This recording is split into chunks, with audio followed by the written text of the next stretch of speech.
J'en reviens pas que je fais cette vidéo. Bonjour à tous et bienvenue sur ma chaîne pour mon deuxième vlog particulier car il s'agit d'un vlog qui n'était pas prévu à la base, mais je vais vous parler donc de mon histoire avec Freya.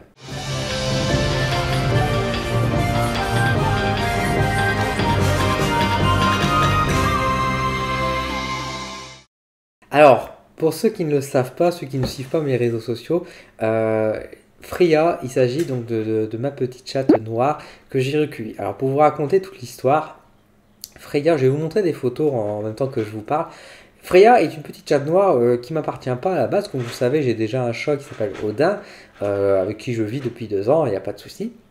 Freya est une petite chatte noire que j'ai trouvée dans mon jardin. En fait, dans mon jardin, elle avait une chatte qui est déjà assez grande, elle avait a priori un an et demi, quelque chose comme ça. Elle était dans mon jardin, elle passait, et vers la mi-août, elle commençait à rester de plus en plus souvent dans mon jardin, notamment devant ma porte. Elle réclamait pour rentrer. Sauf que bah, moi, je ne le faisais pas rentrer parce que comme j'avais déjà Odin, qui lui ne sort pas, bah, du coup, je voulais pas forcément me faire rentrer un autre chat déjà dans ma maison sans savoir forcément au niveau du caractère. C'était territorial un chat quand même. Et surtout, bah, aussi, bon, qui sont des puces et des choses comme ça. J'avais pas envie de forcément ramener ce genre de désagrément à Odin. Le truc, c'est que du coup, bon, bah, j'allais la voir, je jouais avec elle dans le jardin, mais elle restait devant. Et en août, donc quand je dis vers mi-août, elle restait de plus en plus longtemps dans mon jardin. Elle venait le matin quand j'ouvrais mes persiennes, donc vers 8 heures à peu près, et elle restait quasiment jusqu'à 8 heures le soir, sans bouger de mon jardin. Elle restait là. Du coup, ça a commencé à un peu m'inquiéter quand même, parce que je me suis dit, bah, c'est quand même bizarre que cette petite chatte noire reste chez moi. J'ai commencé à me renseigner vis-à-vis des voisins pour savoir si elle n'appartenait pas à quelqu'un, et a priori, après demande des voisins, elle appartenait apparemment à une voisine. C'était la voisine donc le numéro 9 qui m'avait parlé, qui me dit oui, c'est la chatte de machin, etc. Bon, bah, je suis ok, bon, bah, très bien, elle a quelqu'un. Sauf que bah, les jours qui suivent, la chatte est toujours devant chez moi. Donc, je me dis, bon, je peux pas laisser là, surtout qu'on commençait à rentrer dans le nord, c'était le moment où on avait eu quand même pas mal d'orages, des grosses pluies, des grosses averses, et la pauvre, elle était dehors, et il pleuvait et tout ça. Heureusement, j'ai une pergola, donc elle était se protéger en dessous, mais bon, je la voyais paniquer, elle se sentait vraiment pas bien, et c'était quand même quelque chose d'assez compliqué pour elle. Mais j'ai dit, tant pis, là je la laisse pas dehors, je ne laisse pas cette petite chatte dehors, je vais la recueillir. Donc je l'ai fait venir chez moi et tout, en essayant de contacter la personne. Il faut savoir, jusqu'à maintenant, je n'ai eu aucun contact avec la propriétaire, entre guillemets, de cette chatte, en tout cas la gardienne. C'est plutôt le mot gardien. Gardienne, c'est plus sage que dire propriétaire. On n'est pas propriétaire d'un animal, on est plutôt gardien d'un animal. Donc j'ai pas eu de nouvelles de la gardienne. J'ai laissé un mot dans sa boîte à lettres avec mon numéro de elle m'a pas contacté. Donc, voilà, puis de toute façon, elle était toujours dehors, cette petite mémère. Je veux dire, voilà, si elle restait du matin au soir pendant des jours, c'est qu'il y avait aussi autre chose. Passons. Donc j'essayais de la contacter, j'arrivais pas. Donc en attendant, je l'ai fait rentrer chez moi. Donc bon bah, temps d'adaptation, donc je l'avais fait refuger tout de suite quand je l'avais fait rentrer pour bah, éviter qu'il y avait des soucis. Elle est restée dans ma salle de bain pendant qu'Odin est resté dans la pièce. Et petit à petit, je les habituais pour dire que bah, l'entente se passait bien. Bon, au début, forcément, le premier jour, on crachait un peu, etc. On se mettait une certaine distance, mais au final, ils se sont assez vite acclimatés. Au bout de quelques jours, au bout d'une semaine, les deux dormaient dans mon lit, donc c'était merveilleux, c'était magique. Ils jouaient ensemble. Bon, maintenant, ils n'étaient pas non plus au point de se faire des gros câlins ni rien, mais en tout cas, l'entente était là, et même Odin, il partageait même son arbre à chat et tout ça, donc franchement, c'était quelque chose de positif. Donc voilà, donc ça, c'était arrivé ça. Donc je l'ai accueilli donc début septembre, hein, fin août, début septembre, je l'ai accueilli cette petite chatte chez moi, que j'ai renommée du coup Freya, parce que bah, la femme d'Odin, hein, j'ai voulu jouer sur les mots. Du coup, voilà, la petite Freya est arrivée, donc je la nourris, je l'ai chérie, je lui donne de l'amour et tout ça. Je m'aperçois qu'elle grossit. Donc je me dis, bah, c'est bien, elle reprend des forces, parce qu'elle était quand même assez maigrichonne, hein, quand même, à rester dehors. Donc je dis, bah, c'est bien, elle prend du poids, c'est formidable. Mais elle prenait quand même beaucoup. Donc là, je dis, c'est quand même bizarre, mais bon, je laissais passer. Et surtout qu'en plus, la voisine au neuf, donc la voisine de la gardienne, me disait qu'elle a été poussée, elle a été stérilisée, il n'y avait aucun souci ni rien. Bon, si vous avez vu le titre de la vidéo, je pense que vous vous doutez bien que la stérilisation c'était quelque chose, voilà. Et voilà, elle grossit, donc je me dis, mais non, elle prend du poids. Puis surtout, je me dis, bon, je peux pas m'occuper de chatons, hein, voilà. Je suis auto-entrepreneur, je gagne pas non plus des milliers et des cents dans ma vie. Je veux dire, bon, un deuxième chat, c'était déjà pas prévu, donc bon, ça va, je peux me débrouiller. les chatons, ça va être compliqué. En plus, même pour l'opération, pour la stériliser de ça va être quelque chose. Donc je dis bon, voilà. Et ma mère, elle arrive, elle me dit, mais elle me semble pleine. Je fais, t'es sûr? Bah ouais. Et donc on regarde, et puis effectivement, quand tu as grossir, et quand on pose notre main, on sent que ça bouge un peu. Ah, du coup, bon, bah, elle est pas stérilisée, elle est enceinte, donc ok, alors c'est bon, hein, c'est une belle nouvelle hein, quand un chat est enceinte. Hein. Bon, après, c'est vrai que ça me faisait un petit peu peur aussi, mais parce que je n'avais jamais vu ça, je n'avais jamais connu ça, puis je suis tout seul chez moi, donc je ne savais pas trop comment m'y prendre et j'étais stressé. Alors, je veux bien qu'un chat accouche tout seul, tout ça, mais je me suis dit, s'il y a des complications, tout ça, ça me faisait un peu peur, hein, ça me faisait un peu stressé. On est allé au vétérinaire du coup pour en même temps donc, voir si tout allait bien et si en même temps le vétérinaire pouvait me dire si elle était pucée. Donc à faire pour voir ce que ça donnait. Elle n'est pas pucée non plus. Donc elle n'est pas pucée, elle n'est pas stérilisée. Elle est chez moi donc maintenant depuis septembre. Donc bah, moi je vais la garder, je vais la pucer, je vais la stériliser. J'ai toujours pas eu de nouvelles de l'autre, de cette femme qui semble avoir abandonné son chat. C'est pas comme si je le cachais ou que je l'avais piqué. Hein, c'est la voisine est au courant, j'ai laissé un mot. Maintenant, si elle ne prend pas de nouvelles ou si elle ne cherche pas, si elle ne met pas d'affiche ou elle ne demande rien, je pense pas qu'elle soit très inquiète. Bon, on laisse le karma agir pour cette âme. En attendant, moi, de mon côté, donc je vais la garder, je vais m'occuper et bah, la confirmation a été bien enceinte. Du coup, ok. Alors le vétérinaire m'a dit 2 semaines et finalement, elle a accouché une semaine après. Elle a accouché une semaine après et c'était très mignon parce que Freya, du coup, ma mère, elle avait préparé un carton pour mettre, pour faire la maternité, comme elle disait ma mère. On avait mis des serviettes et tout pour lui faire une sorte de petit nid, comme ça, elle pouvait accoucher dans un coin. Et surtout, elle pouvait accoucher à l'étage parce que, bah, forcément, moi, je reçois de la domicile et tout ça, ça aurait été quand même compliqué en bas. Et puis surtout, avec notre chat, Odin, autant il a accepté d'avoir Freya, on va dire, d'avoir une chatte, voilà, comme ça pour jouer avec, autant je savais pas trop comment il allait se comporter avec les 4 bébés. C'était. Non, le 8, pardon, le 8 octobre, jeudi 8 octobre. La petite Freya, au matin, vers 10 h, elle est en train de miauler. Elle se fait quand même plutôt câline avec moi. Elle miaule. Chose qu'elle. Enfin, elle miaule, elle est câline aussi avec moi. Mais c'est vrai que là, elle était beaucoup plus expressive, je trouvais. Je dis, tiens, c'est bizarre. Je me dis, peut-être qu'elle commence à sentir les contractions. Peut-être que, voilà. Elle veut que je l'accompagne et tout. Alors je monte avec elle à l'étage, je lui montre, je lui dis, garde, c'est ça la maternité, vas-y, tu peux accoucher là, installe-toi, sois tranquille. Et résultat, et après moi j'avais une consultation, j'avais une personne qui venait chez moi. Enfin qui venait chez moi, il y avait une personne en ligne plutôt, c'était en ligne. Donc j'ai fait ma consultation en ligne, tout ça. La consultation se finit donc 1 heure et quart après, je finis, donc je sors, et elle n'est pas en bas. Bon, donc je l'appelle et tout, et bon, je me dis, bah, elle est peut-être en haut, peut-être qu'elle s'est installée, et puis qu'elle se prépare, parce que le vétérinaire m'avait dit qu'elle faisait son nid de 2 3 jours avant pour préparer les choses. Quand je suis monté, bah, figurez-vous que mademoiselle était déjà au travail, elle avait déjà accouché de 2 petits bébés, et elle était en train de faire le troisième. Alors elle ne m'a pas montré réellement comment elle a fait le troisième, parce qu'elle s'est cachée pour ça, mais elle faisait bien le troisième, et il y a eu 1 heure après, quelque chose comme ça, quand je suis descendu, je suis remonté par la suite après avoir mangé, que j'avais vu qu'elle avait fait un quatrième également.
Regardez ça, c'est tellement beau.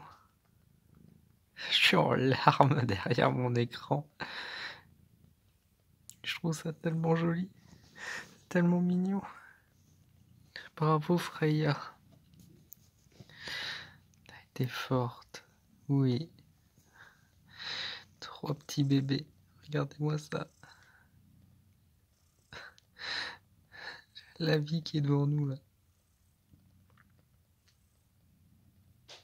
C'est trop beau.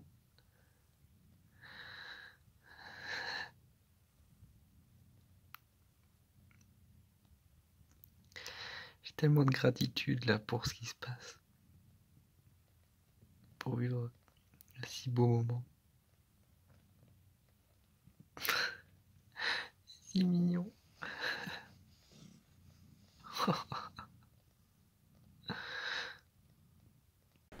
Donc, comme vous pouvez le voir dans la vidéo, il y a deux petits noirs et deux petits tachetés qui sont trop beaux. Alors, c'est très rigolo parce que c'est vrai que les deux tachetés ressemblent un peu à Odin. Alors, c'est pas Odin qui l'a mis enceinte, hein, parce qu'Odin est castré déjà. Donc, ça, voilà, c'est pas un souci par rapport à ça. Et en plus, par rapport à la gestation, quand je l'ai recueillie, elle était déjà enceinte avant. Donc, elle était déjà prise avant.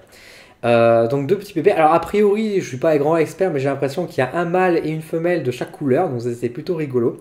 Donc voilà, c'était un grand moment d'émotion. Euh, c'était très beau parce que c'était la première fois que je voyais ça. Et puis c'est vrai que sur le moment, la scène, de voir ça, c'est très touchant. C'est très beau, il y a des très belles vibrations, c'est beaucoup d'amour.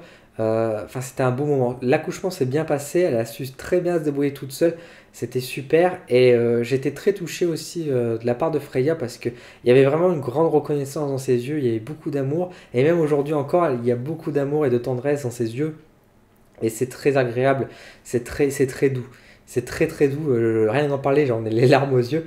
Mais elle m'a jamais rejeté, elle m'a jamais craché dessus. Dès le début, Freya, elle venait vers moi, elle se caressait sur moi. Elle m'invitait à venir voir ses bébés, à rester près d'elle, à regarder, à prendre des photos. Elle m'a jamais craché dessus, elle n'a jamais été violente ou agressive. Au contraire, elle a été toujours d'une grande douceur, même avec ses petits. Lorsque, bah voilà, par exemple, quand j'avais dû changer la serviette, on l'avait accouchée pour mettre une serviette propre, hein, pour éviter les maladies. Alors je sais bien qu'au niveau des odeurs, il faut regarder, mais voilà, au bout d'une journée, j'ai quand même changé parce que bah, après, je voulais pas trop qu'elle tombe malade ou pour des choses comme ça quand même.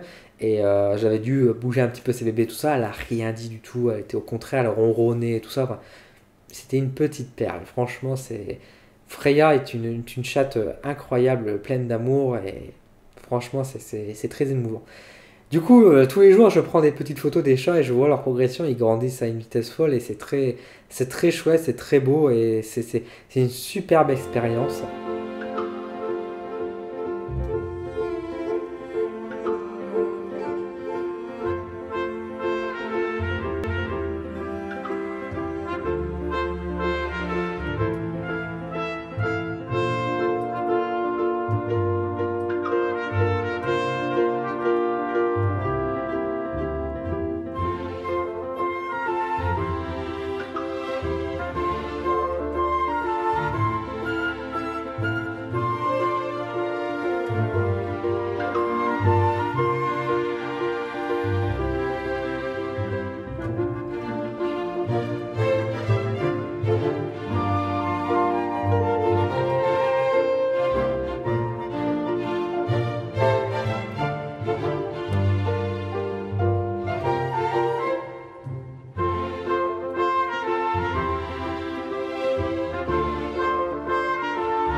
Alors pour ceux qui veulent savoir, pour l'instant les bébés, je les garde pour l'instant bah, jusqu'à ce qu'ils viennent sevrer.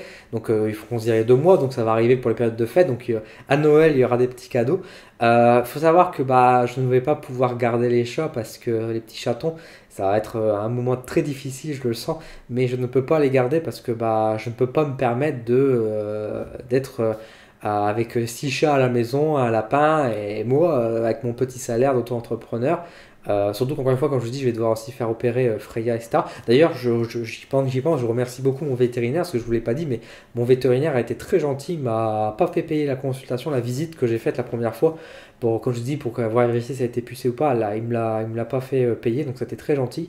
Donc, enfin, merci hein, à ce vétérinaire qui a été très compréhensif avec moi. Et je vais aller la faire du coup stériliser, bien sûr, et la faire pucer d'ici quelques semaines. Euh, pour que tout va bien. Les petits chatons, je ne vais pas pouvoir les garder. Alors, il y a ma mère qui a déjà prévu d'en prendre un, donc elle va faire son troisième chat à ma maman. Mais bon, elle adore les chats, je vais pas lui interdire. Puis bien sûr, pour les trois autres, je vais les donner à des familles aimantes sur sélection. Je ne vais pas les donner à n'importe qui, je vais faire très attention aux personnes, bien sûr, et sur leur intention, bien sûr. Donc avec des gens, des familles de confiance, parce que je ne veux pas que ces chats soient abandonnés, bien sûr, à la rue. Et si je les donne, je voudrais que bien sûr ils soient stérilisés, qu'ils soient aussi, enfin qu'on s'occupe d'eux en fait correctement, quoi, et qu'on s'en débarrasse pas, quoi. Donc voilà l'aventure. Donc déjà, enfin, rien que d'imaginer la séparation, ça va être quelque chose de difficile. Mais là, encore là, ils sont tout petits, donc là, ils sont encore dans le carton avec leur maman principalement. Mais c'est vrai, là au moment où je vous en parle en tout cas, mais c'est vrai que quand ils vont commencer à marcher, à se balader, tout ça, ça va être quelque chose, ça va être quelque chose. Concernant Odin, c'est un peu plus compliqué. Alors Odin, vu qu'elle est dans la chambre avec les bébés, Odin il connaît pas et ça le fait peur. C'est de nouvelles odeurs et tout ça, donc il ose plus trop rentrer dans la chambre. Heureusement avec Freya, à part le premier jour, le jour de l'accouchement et le deuxième jour, où il sentait qu'il y avait quelque chose de bizarre, il était un peu perturbé et donc il était un peu tendu. Maintenant avec Freya, il n'y a aucun souci, ils rejouent ensemble, etc. Même si elle est principalement en haut. Par contre, il rentre toujours pas dans la chambre. Donc il rentre toujours pas dans la chambre avec ça. J'espère juste là, au moment où je vous en parle, quand les petits chatons ils vont grandir, bah, qui va être un peu plus docile. Bon, j'ai bon espoir. Maintenant, bon, on verra bien. Odin n'est pas méchant, mais bon, c'est un froussard et quand un chat est stressé, ça peut vite malheureusement tourner. Donc j'espère que tout ira bien à ce niveau-là. Affaire à suivre en tout cas. Alors, avec Freya, sinon, il n'y a pas eu de nouveau. À part, comme je dis, elle est vraiment plutôt câline, plutôt heureuse, avec beaucoup d'amour. Donc, ça, il n'y a vraiment pas de souci. D'ailleurs, il y a Odin qui débarque. Tu veux dire bonjour à la caméra? Bonjour. Bonjour. Je suis le futur. Pas te dire, ouais, entre guillemets, le futur papa. Tu vas t'occuper des bébés aussi. Qu'est-ce qu'on dit? Hein? Hein? Oui. Tu veux t'occuper des bébés après? Alors, comme je dis, par rapport au caractère de Freya, c'est vrai qu'il n'y a pas de gros changements. Elle est juste beaucoup. Je sens que le fait que l'accouchement, elle était un peu moins stressée, elle devait sentir aussi elle-même qu'il y avait quelque chose de bizarre en elle, quoi. Elle était peut-être un peu plus stressée, plus sur la défensive. Là, je la trouve beaucoup plus câline, beaucoup plus joueuse aussi. Donc, elle était soulagée aussi, on va dire ça comme ça. Le seul hic, c'est que, bon, ça, à mon avis, c'est des hormones, mais elle a une grosse tendance à faire pipi par terre à côté de la litière d'Odin. Donc ça, c'est un peu pénible. Elle faisait ça un peu avant déjà, mais là, on est passé à une vitesse supérieure. Hein, elle le fait quasiment toute la journée. Donc là, malheureusement, en attendant, vu que ce qui en fait assez énervant, c'est qu'elle le fait seulement par terre en bas à côté de la litière d'Odin, mais par contre à l'étage là où il y a sa litière, elle fait bien dedans, donc enfin, elle est propre. Donc là, bah, vu qu'elle a tendance à faire pipi tout le temps par terre, en attendant qu'elle soit stérilisée ou qu'elle se calme un peu, je la laisse du coup à l'étage lorsque je ne peux pas l'avoir en vision. De temps en temps, j'ouvre la porte et puis je la surveille quand ouais, je suis occupé de faire à manger, des choses comme ça, que je peux la surveiller de loin. Comme ça, elle voit toujours Odin, elle peut toujours jouer. On va pas la laisser enfermer, cette petite bête non plus. Hein, donc, c'est pour qu'elle puisse jouer. Mais en attendant, je la laisse, on va dire, à l'étage, le temps qu'elle fasse pipi bien dans sa litière et non plus par terre. Parce que ramasser plusieurs fois par jour du pipi de chat, c'est pas très fun. Surtout qu'en plus, vu que je reçois des gens chez moi, l'odeur de pipi, c'est pas non plus quelque chose de très agréable pour les gens non plus. Hein. Donc voilà, ça c'est principalement ça les nouvelles. Alors, je voulais juste aussi vous en parler par rapport un peu le côté expérience et retour d'expérience. Quel est le sens symbolique de tout ça? Parce que bah, malgré tout, on est sur une chaîne de spiritualité et d'ésotérisme, donc j'avais envie de vous parler un peu de la portée de tout ça. Alors il faut savoir que j'ai fait une communication aussi animale avec elle, parce que bah, justement je voulais vérifier si elle était enceinte, pourquoi elle pissait sur le côté, etc. Et puis bah, voir si elle se plaisait et tout ça. Donc c'était une communication animale. Alors je vais pas tout vous dire ce qui s'est passé, ça me concerne aussi. Hein. Mais c'était un très bel échange, c'était beaucoup d'amour aussi. Et avec une véritable volonté de vouloir rester à l'intérieur. Et pour un chat qui a vécu à l'extérieur, Ça fait maintenant plus de 1 mois et demi qu'elle est chez moi. Elle l'a jamais réclamé pour aller dehors. Pire que ça, c'est que lorsque à un moment donné j'ai dû partir un week-end pour aller en Normandie notamment, donc elle était déjà là. Quand je suis parti en Normandie, quand je faisais mon sac, elle se planquait sous mon canapé parce qu'elle avait peur que je la remette dehors. Donc, enfin, que je la mette dehors. Parce que, enfin, je dis remettre parce qu'on a dû, bah, l'ancienne gardienne a dû la mettre dehors. Elle ne réclame pas du tout pour aller dehors, au contraire, elle veut rester à l'intérieur. Donc, vraiment, c'est quelque chose de très beau. Et la communication animale a très bien confirmé ça aussi, parce qu'elle veut vraiment rester au chaud, tranquille. Donc, c'était une très bonne expérience aussi, c'était très touchant la communication animale. Et effectivement, il y a eu vraiment l'expression d'être un but avec moi pour travailler avec moi. Comme je vous ai dit, il y a un lien avec cette chatte, c'est assez fou parce qu'il y a beaucoup d'amour, beaucoup de compréhension, elle est très câline avec moi aussi. Symboliquement, c'est très fort, un chat noir de sorcière, j'enverrai une petite chatte noire de comme les sorcières. Étant donné que je suis dans la magie, en la spiritualité, c'est quelque chose qui est très révélateur, pardon, qui est très révélateur vis-à-vis de moi. Et là où certaines personnes diront que ça porte malheur, moi, j'ai toujours trouvé que ça portait au contraire bonheur d'avoir des petits chats noirs, des petites chattes noires, ça portait chance. Donc, vraiment, moi, je suis plus heureux, en fait, hein, je suis très heureux de cette expérience. Et le fait qu'elle soit enceinte, pour moi, n'est pas un hasard non plus. Parce que cette année, avec mes amis notamment, je parlais beaucoup sur un point sentimental, notamment le fait que à mon âge et par rapport à peut-être à la différence de beaucoup d'hommes, j'avais aussi l'envie d'être papa. Me sentais prêt d'être père et j'avais vraiment envie de vivre cette expérience de devenir père et tout. Et c'est quelque chose que je demandais aussi beaucoup là-haut. Alors certes, ce n'est pas venu sous la forme d'une femme avec qui j'aurais pu avoir un enfant, etc. Mais on me prépare peut-être aussi tout doucement, parce que j'ai donc vécu un accouchement et je m'occupe pas comme un bébé, hein, s'occuper d'un bébé chaton, que la mère s'occupe déjà très bien d'ailleurs, hein. Je ne dois pas nourrir les bébés ni rien, tout se passe très bien à ce niveau-là. Il y a une grosse différence, hein, je ne veux pas dire que c'est la même chose, hein, attention, hein. Mais c'est vrai que c'est un petit clin d'œil de l'univers pour moi de me dire on sait que tu veux devenir père, et voilà, on te le montre, une partie, on te donne une sorte de compensation, on va dire, en attendant que ce grand jour arrive. En tout cas, c'est comme ça que je le vois, et encore une fois, comme je le dis souvent, il n'y a pas de hasard, et c'est vrai que cette rencontre et cette histoire, on dit souvent que les chats choisissent leur gardien, et pour moi c'est vrai, et bah, preuve en est, encore une fois, elle est restée devant ma porte, devant chez moi, devant mon jardin, pendant plusieurs jours, et puis là, elle reste, elle a envie, elle est câline, elle me protège aussi, la nuit elle dort avec moi. Dès les premières nuits, de toute façon elle est venue dans mon lit tout de suite, elle a dormir à mes pieds, enfin voilà, c'est une très belle expérience, c'est une très belle expérience, et je suis... avec les enfants, les petits bébés, c'est super agréable. Donc voilà, c'est génial. Bah écoutez, je vais m'arrêter là pour cette partie-là de vidéo. Alors je vous ai mis sans doute des passages entre deux, des photos, des images. Je pense que je vais vous faire d'autres vidéos, d'autres vlogs. En tout cas, dites-le moi en commentaire. Si vous voulez avoir à la suite, voir un peu l'évolution des chatons, n'hésitez pas. N'hésitez pas également à me suivre sur les réseaux sociaux, que ce soit sur Facebook, mais surtout sur Instagram, où je partage chaque jour justement bah, les petits bébés, hein, les petits chatons, quand ils grandissent et comment ils évoluent. Donc si vous voulez voir un peu plus justement de ces petits chatons, de la petite Freya également, bah, n'hésitez pas à me suivre sur cette plateforme-là. Merci de me suivre en tout cas sur ma chaîne. Je vous donne rendez-vous donc très bientôt sur ma chaîne, peut-être sur un vlog numéro 3 qui va encore parler de petits chats. C'est à vous de me le dire si vous voulez encore les voir. En tout cas, merci d'avoir regardé cette vidéo et je vous donne rendez-vous donc très bientôt pour de nouvelles aventures. À bientôt.